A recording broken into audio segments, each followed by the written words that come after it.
that game was absolutely. I mean, it was a good game to watch, but it was bad. That was bad. That was really bad. I mean, at least Steph didn't get the record, and I already know the narrative is gonna be Steph felt the pressure. That's why he didn't shoot so well from three. He crumbled in the moment from the record being within reach. If you think that narrative's true, I'm wondering if you've ever been in a pressure situation when playing a sport, especially with we know how Steph is. He wants he wants to do this stuff. Like he wants the ball in the clutch. He wants to take those shots. He wants to take shots that are big. And with this record, every shot is big. He wants that. He did not crumble because of any pressure. I don't want to see any headlines about that written by people who have never actually been in those situations before where it's a pressure situation, you have to make shots, because that's not what is happening whenever you miss those. He missed those because the Pacers played actually good perimeter defense. And I already know on that last shot there are going to be Golden State Warriors fans saying, oh, that was a foul when Malcolm dragged his arm against Curry's stomach area after the shot. And no, Curry was most definitely exaggerating that because Malcolm brushed his stomach like that, and Curry was freaking acting like he just got hit by a truck or something. So that's not a foul. That's a flop. That's why it wasn't freaking called. But on that last possession there, O'Shea gets the steal, passes it to Brogdon. Brogdon's at half court. He shoots it and then stops and tries to regather and all that. What I think he should have done in that situation is when he had it, he should have followed through with the shot and not intentionally tried to draw the foul, but those guys were all over him. And if he followed through on that shot, it would have been a foul.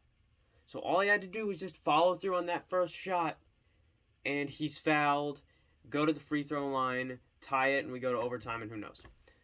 But we shouldn't have really even been in this situation in the first place if we didn't miss 6 free throws. That was just absolutely stupid. Brogdon and Sabonis were missing free throws left and right, which is really uncharacteristic from Brogdon and not really a common occurrence from Sabonis. I get he misses one every once in a while, but missing the way he did tonight was not something normal. Same thing for Brogdon. That was just weird. We really should have made those, and then we probably would have won the game if we made those. But, yeah. And just LeVert stumbling. I don't know why LeVert keeps on stumbling whenever he tries to drive and get low. It's like whenever he's getting low on somebody he's trying to drive, he just always stumbles. Every time. Usually there might be a foul on it, but this time there wasn't even a foul. There wasn't no push in the back or anything. He just fell. Maybe he needs to get better shoes. Maybe he needs to figure out a different way to do this stuff. Stop doing the same thing, LeVert, because it's not working. So don't do the same thing over and over and over again because it's not working. It's just going to hurt the team and hurt your opportunities to score the basketball. But yeah. I mean, overall, Brogdon had a good night and Sabonis had a good night.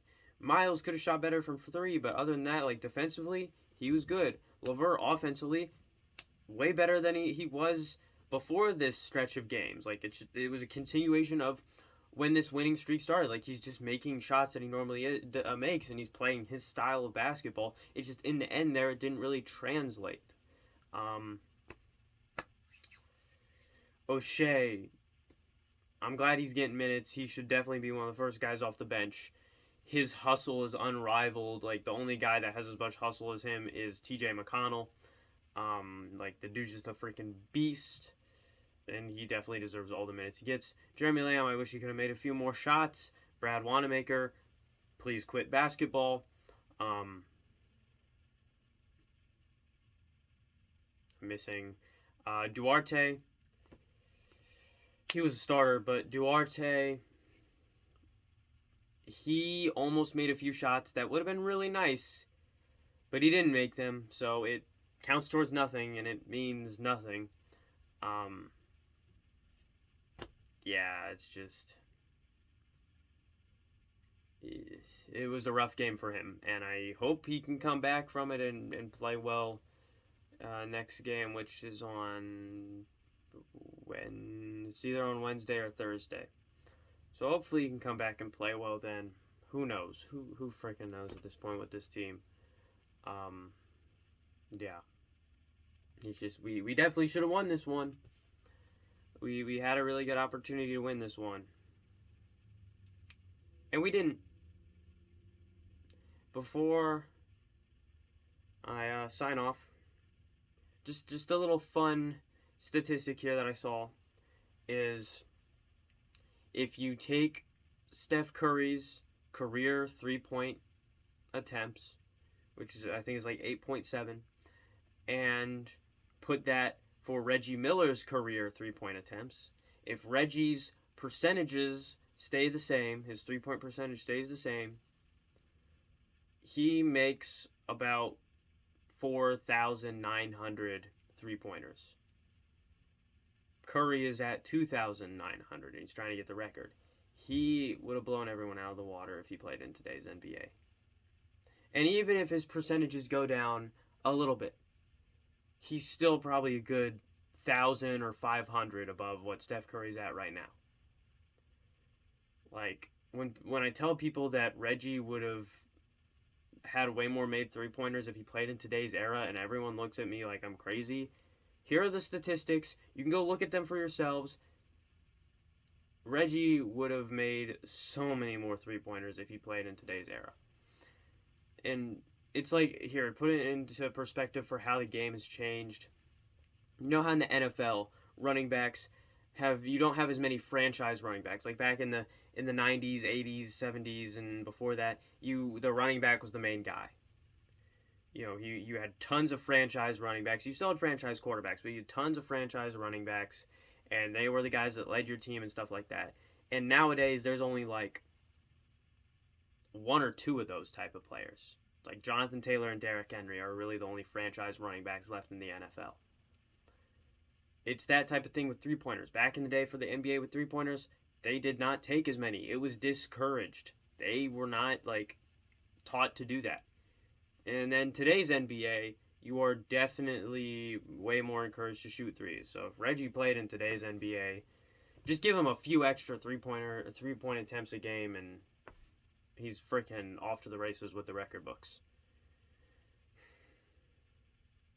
Yeah, it's just tough. See you guys next time. As always, I'm not funny, and do have a bit of an announcement that I'm going to make soon as it pertains to, I think I said this earlier, but now I'm actually going to be making it kind of soon, as it pertains to adding another sport to the collection of sports that I do on this. Because currently, NBA, NFL, MLB, NHL, college football, college basketball, and NASCAR, we're adding an 8th sport to this YouTube channel. You'll find out what it is within the next few weeks. So yeah, see you guys next time. Just got unlucky on a few plays tonight. One of those plays, I thought he was standing still, but he just hit the shit out of that one guy, and the guy went flying. They blew the whistle, and they called it on him.